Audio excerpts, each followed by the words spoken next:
Assalamualaikum warahmatullahi wabarakatuh. Perkenalkan nama saya Nada Syafia Fariza. Saya akan mempresentasikan seminar PPG saya tentang refleksi pengalaman belajar saya terhadap perspektif sosiokultural yang diampu oleh Ibu Ati Herawati.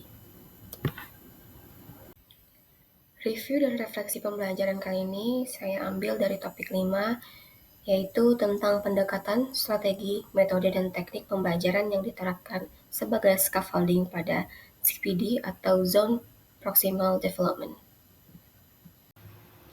Baiklah, saya akan menjawab pertanyaan pertama, pengalaman belajar apa yang berguna dan menarik?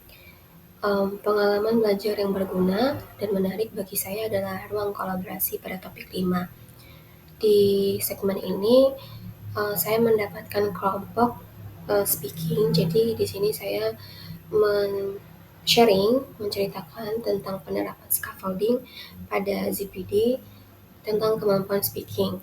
Namun sebelum itu saya akan sedikit menjelaskan teknik pembagian kelompoknya. Menurut saya ini cukup menarik karena kita di Bunda atau dosen pengampu melakukan teknik jigsaw untuk membentuk kelompok.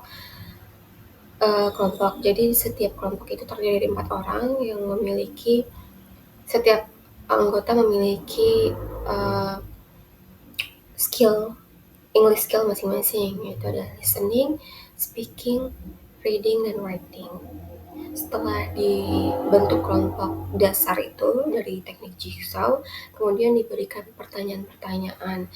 Nah, pertanyaan-pertanyaan itu akan kita jawab sesuai dengan anggota per skill. Jadi, kebetulan saya mendapatkan kemampuan speaking, sehingga saya akan mencari anggota-anggota speaking lainnya.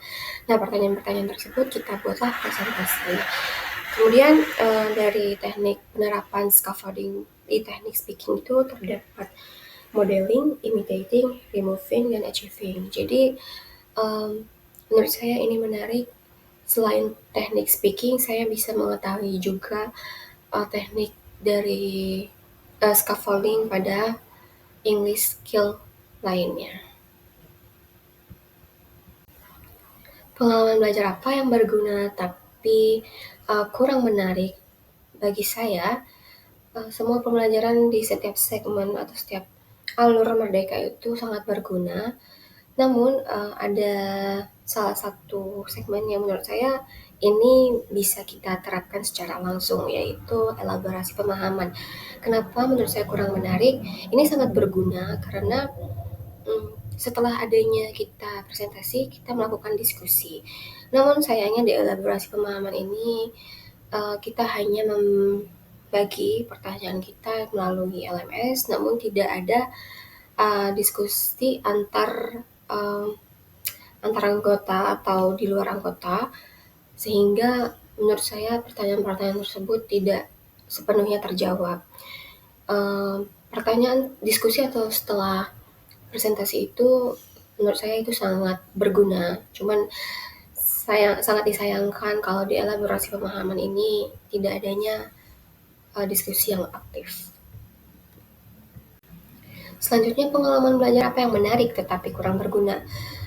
Disclaimer lagi, kalau pembelajaran semua yang ada di alur merdeka setiap topik itu sangat berguna.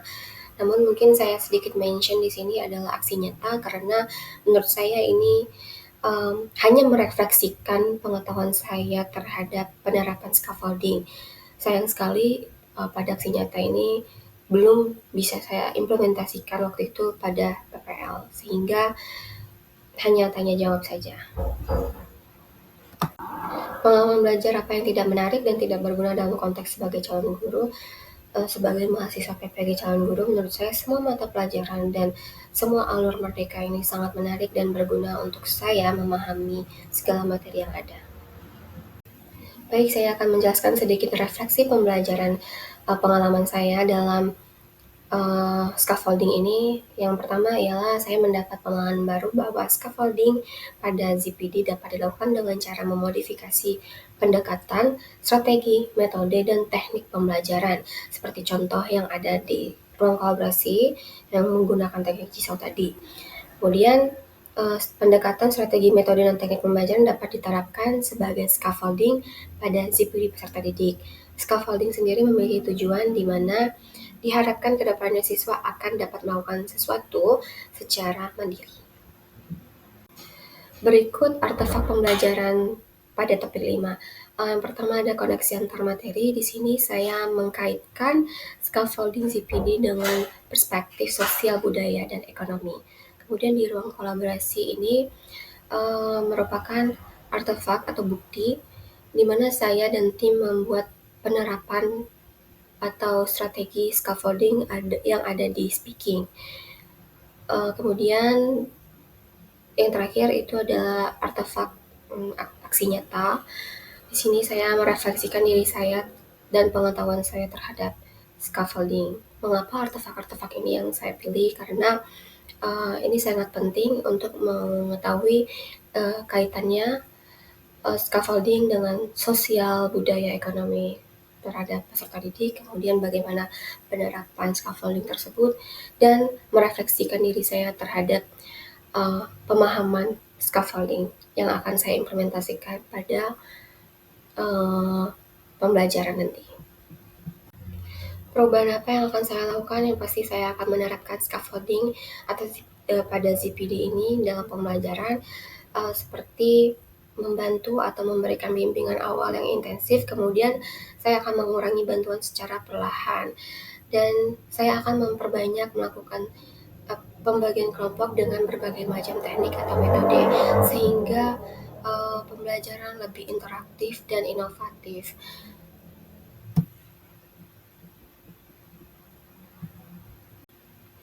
Baiklah, itu dia refleksi pembelajaran saya pada topik sosiokultural. Terima kasih. Assalamualaikum warahmatullahi wabarakatuh.